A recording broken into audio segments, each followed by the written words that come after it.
Assalamualaikum warahmatullahi wabarakatuh. Selamat pagi. Perkenalkan, nama saya Maliki Panagara dari Prodi Manajemen Universitas Siber Asia. Pada paparan kali ini, saya akan membahas tentang analisis retensi nasabah bank. Studi kasus yang saya ambil ini untuk memprediksi tingkat kehilangan customer atau churn menggunakan pendekatan bisnis intelijen. Selanjutnya, agenda presentasi tentunya dalam kerangka IMRAD. Saya akan menjelaskan latar belakang, metode, dan result. Result sendiri saya akan membahas 2 komponen dari 5 komponen BI, yakni komponen ETL dan dashboard. Selanjutnya adalah discussion. Saya akan membahas terkait temuan analisis dan tantangan dalam pengerjaannya. Dilatar belakangi oleh 2037 dari 10.000 nasabah keluar dari bank, artinya 20,37% nasabah keluar. Retensi nasabah adalah tantangan kritis di industri perbankan. Kehilangan nasabah berarti kehilangan pendapatan jangka panjang. Tanpa BI, bank sulit mendeteksi siapa yang berisiko dan kapan akan pergi. Dari dataset ini, sebanyak 10.000 nasabah, secara raw data terdapat 14 kolom termasuk kolom tenor sebagai dimensi waktu.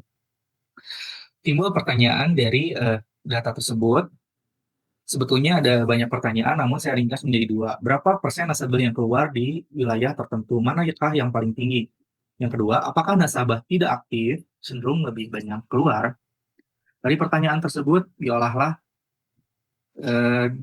dari data yang bersumber dari website Kaggle dengan format CSV dengan kolom sebanyak 14.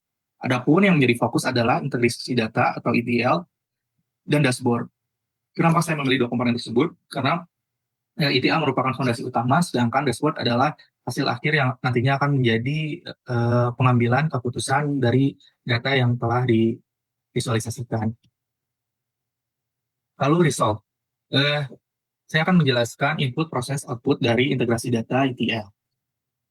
Mulanya saya mendownload data CSV dari Kaggle sebanyak 10.000 baris dengan 14 kolom. Di sana ada kolom credit score, geografi, gender, usia, tenure, balance, name of product, is active member, estimation, salary, dan exit.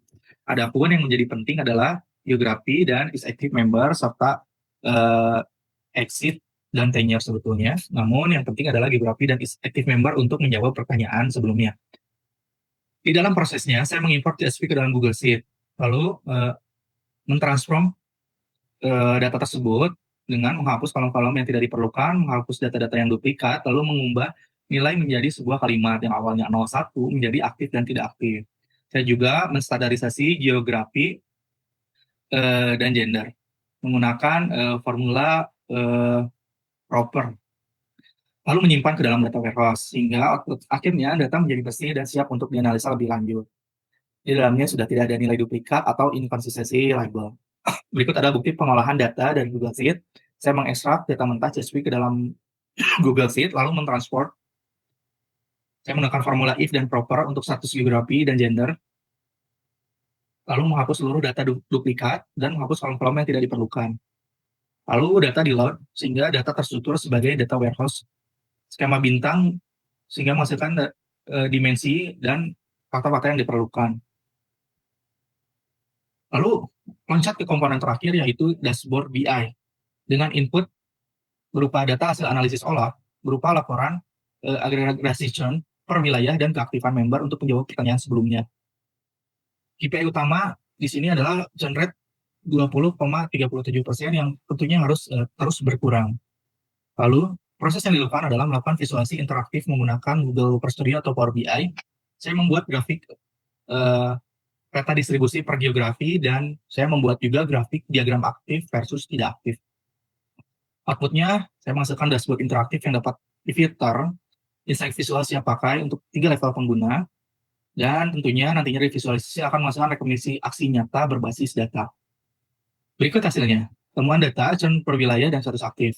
Ternyata 32% tingkat keluar nasabah adalah dari Jerman, 16% dari Prancis, 17% dari Spanyol, dan sisanya dari negara-negara lain. Profil nasabah yang keluar, sebanyak 64% nasabah aktif keluar dan 36% nasabah tidak aktif keluar. Artinya, nasabah aktif pun bisa keluar dalam hal ini. Selanjutnya, temuan dan tantangan.